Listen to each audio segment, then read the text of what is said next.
Hello everyone. आप सोच रहे होंगे कि लाइफ के लॉज, हायर लॉज, वो क्या होते हैं? लाइफ में रूल्स होते हैं, लाइफ के लॉज क्या हो सकते हैं? वेल, नो डाउट लाइफ जितना हो सके, जहां तक हो सके, इनफॉर्मली, रिलैक्स्ड, इजी, सिंपल जीनी चाहिए, हैप्पी गो लकी एटीट्यूड से। लाइफ समझने से ज्यादा रिसीव करने की, जीने की चीज है। पर जब सब ठीक चल रहा हो तो ऐसी गलतफहमी हो सकती है किसी को भी कि लाइफ कोई स्लाइम या जेली क्ले है जिसे कैसे भी मोड़ा तोड़ा जा सकता है, जिया जा सकता है। जबकि उस समय उसका सिर्फ ये अर्थ होता है कि उस समय लाइफ रिदम में है, और नेचुरल रिदम में अक्सर बिना जाने भी सभी लाइफ लॉज फॉलो हो रहे होते हैं, effortlessly, without even us being conscious of it. पर जब लाइफ आउट ऑफ रिदम लगे, अगर लाइफ में वो मजा ना हो जो आप मिस कर रहे हो, तो लाइफ का कभी कभार डाइसेक्शन करने में कोई हर्ज नहीं है।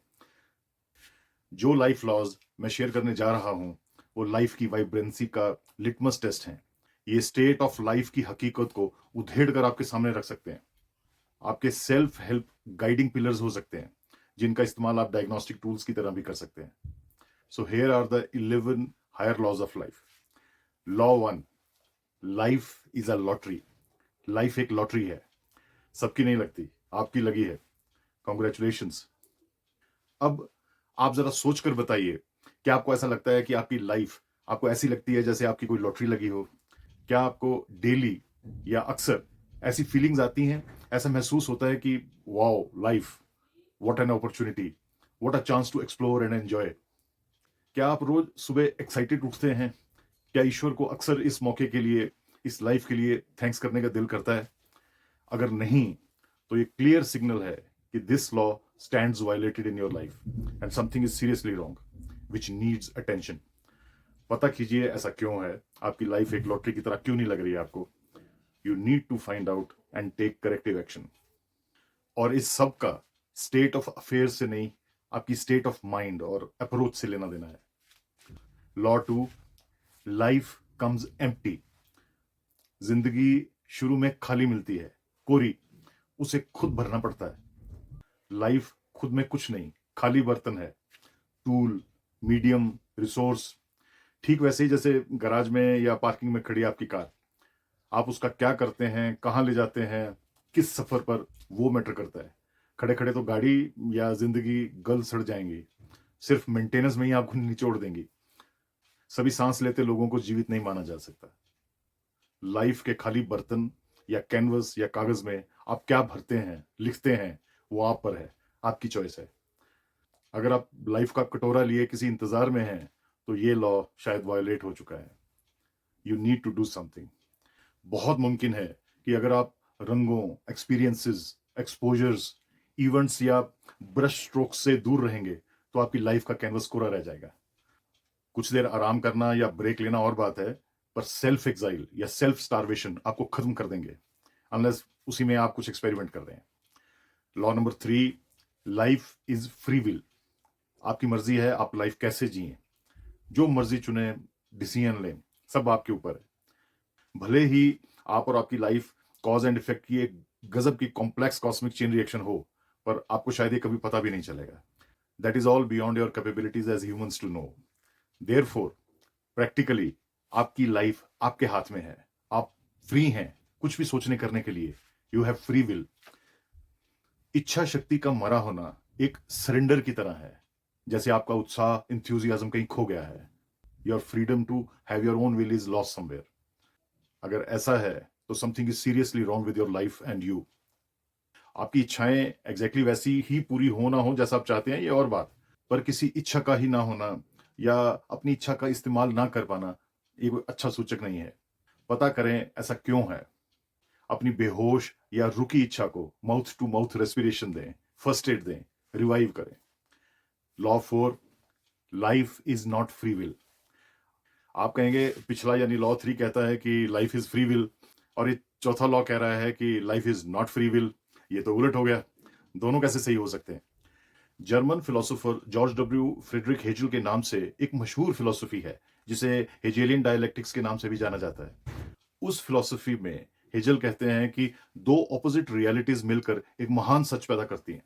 Great truth emerges from the synthesis of a thesis and its antithesis. Law 3 और लॉ 4 दोनों उलट होकर भी अपनी जगह सच हैं। लॉ 3 कहता है फ्री विल है, सही है, वही कर्म है। पर लॉ 4 कहता है अंत में हमारी फ्री विल हमें उसी तरफ ले जाती है जो नियति है।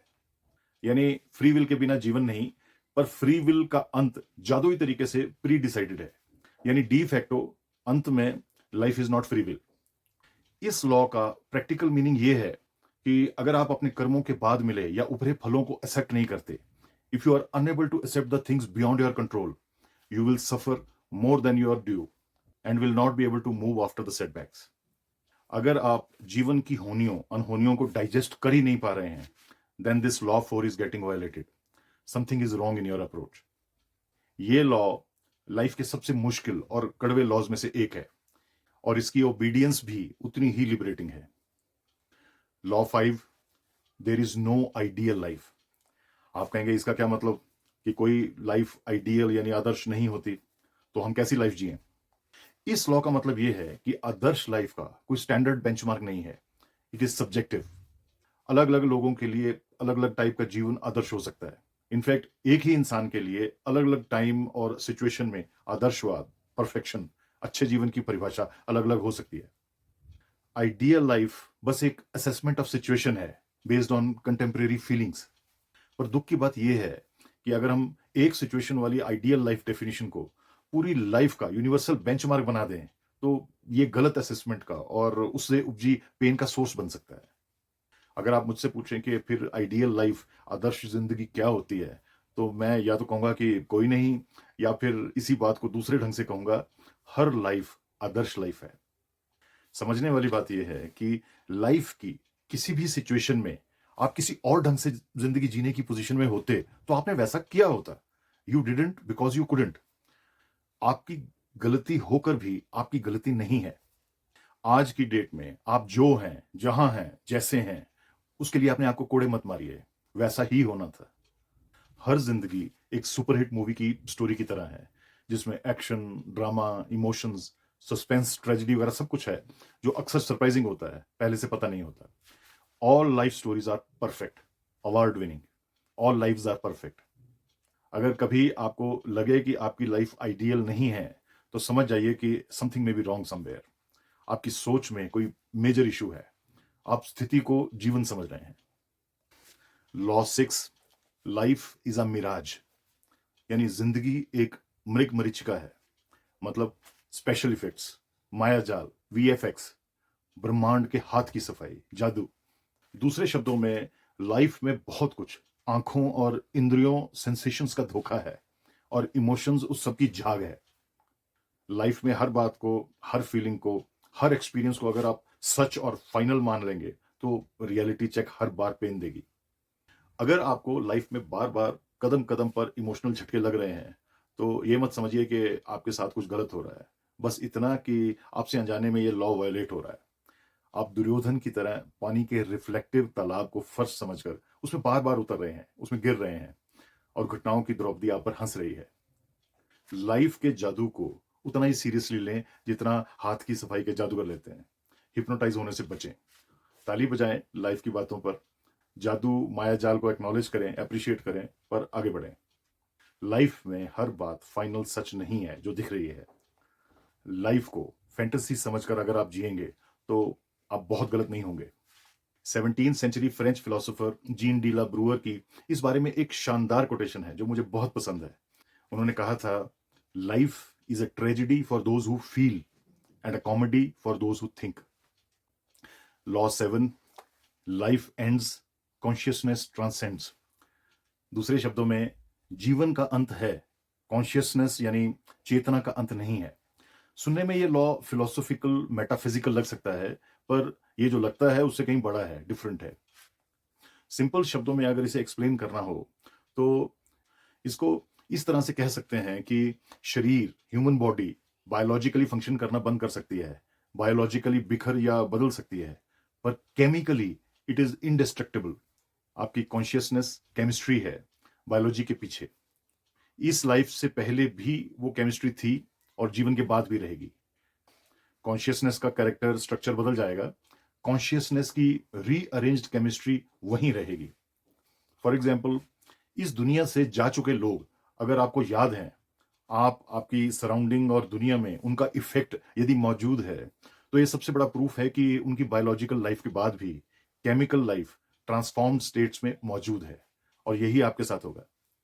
लाइफ सिर्फ उतनी बड़ी नहीं है जितनी हम सोचते हैं। ये लॉ अगर हमें याद रहे तो हम लाइफ यकीनन किसी और ढंग से जिएंगे। Law 8, life is personal yet social and universal. ये एक पैराडॉक्सिकल लॉ है। आपकी लाइफ आपकी पर्सनल है, इसे आपको अपने हिसाब से जीना चाहिए, पर चूंकि आप पर बाकी सबका इफेक्ट है और बाकी सब पर आपका है, इसलिए पर्सनल होके भी आपकी लाइफ उस कार की तरह है जो चूंकि उस सड़क पर चलेगी जिस पर बाकी गाड़ियां भी चल रही होंगी। आपको लाइफ के सामाजिक और एथिकल, मोरल, ट्रैफिक नियमों का पालन करना पड़ेगा। इसलिए यदि आपको समाज में एडजस्ट करने में दिक्कत हो रही है, तो बहुत मुमकिन है इस लॉ की वायोलेशन हो रही है, या आपके समाज में अराजकता, एनार्की, इनडिसिप्लिन है, या आप में। Law 9, life is very important. आप कहेंगे ये कैसा लॉ है? दरअसल अक्सर इंसान अपनी लाइफ की इंपॉर्टेंस अपनी समझ या यूटिलिटी, यूजफुलनेस, पर्पस के हिसाब से आंकता है, और ऐसे में अगर उसका मूड या वक्त या सोच खराब हो तो लाइफ की इंपॉर्टेंस पर वो क्वेश्चन मार्क लगा देता है, बिना ये सोचे कि आपको जैसे आप हैं वैसा कायनात ने बनाया अपने किसी ग्रैंड प्लान के लिए। आपके वजूद की चवन्नी ब्रह्मांड के खजाने में बहुत बड़ी नहीं है। आपको अगर अपनी लाइफ के मिनी एजेंडाज की इंपॉर्टेंस अगर ना भी पता चले, कम से कम कॉस्मोस की गेम खराब ना करें। वैसे आप कर भी नहीं पाएंगे, आपके पास इस बात की फ्री विल नहीं है, पर फिर भी बेहतर है कि आप अपनी लाइफ को अनइम्पॉर्टेंट समझने की स्टूपिड, मायोपिक बचकानी कोशिश ना करें। आपकी लाइफ एक पुर्जे की लाइफ है जो ब्रह्मांड की मशीन का हिस्सा है, इसलिए चुपचाप अपनी एक्सिस पर, अपनी धुरी पर घूमते रहें। Law 10, life is not that important. आप कहेंगे हद हो गई, अभी मैंने कहा कि लाइफ का इम्यूटेबल लॉ है कि लाइफ बहुत इंपॉर्टेंट है, आपकी समझ से नहीं तो यूनिवर्स के पॉइंट ऑफ व्यू से, और अगले ही लॉ में मैं ये कह रहा हूं कि लाइफ उतनी भी इंपॉर्टेंट नहीं है। वेल, ये बस शब्दों का खेल है, एक भारी भरकम बात को हल्के अंदाज में कहने का तरीका। ये लॉ सिर्फ इतना कहता है कि भले यूनिवर्स के लिए आप और आपकी लाइफ बहुत इंपॉर्टेंट हो, आपको उसका क्यों पता हो या ना हो, फिर भी आप अपनी लाइफ को इतना सीरियसली ना लें कि टेंशन हो जाए। कुल मिलाकर लाइफ की इंपॉर्टेंस और लाइफ देने वाला ये याद रखें बस। उसके बाद मजे से जिए, बिना कब्ज वाला मुंह बनाए। आफ्टर ऑल, जब यूनिवर्स की दी लाइफ का हर पहलू आपके हाथ में है ही नहीं, तो ज्यादा सीरियस होकर मिलेगा भी क्या? Law 11, don't live the life, it will live itself. चूंकि आपके पीछे कोई सत्ता है जिसके ग्रैंड प्लान के आप हिस्सा हैं, इसलिए लाइफ जितना समझ आती है उतनी कोशिश करते रहें, उसे ज्यादा जोर आजमाइश ना करें। जहां आपसे नहीं संभलेगी वो संभाल लेगा। जिंदगी को आप जीते हैं इस गलत फहमी में ना जिए। Life will live itself beautifully, effortlessly. बस आप अननेसेसरी अपनी एक्स्ट्रा समझदारियों से बीच में ना आए। Don't force life, it will happen automatically. Let it as it comes. Thank you so much for your time. Best wishes for your life. God bless you.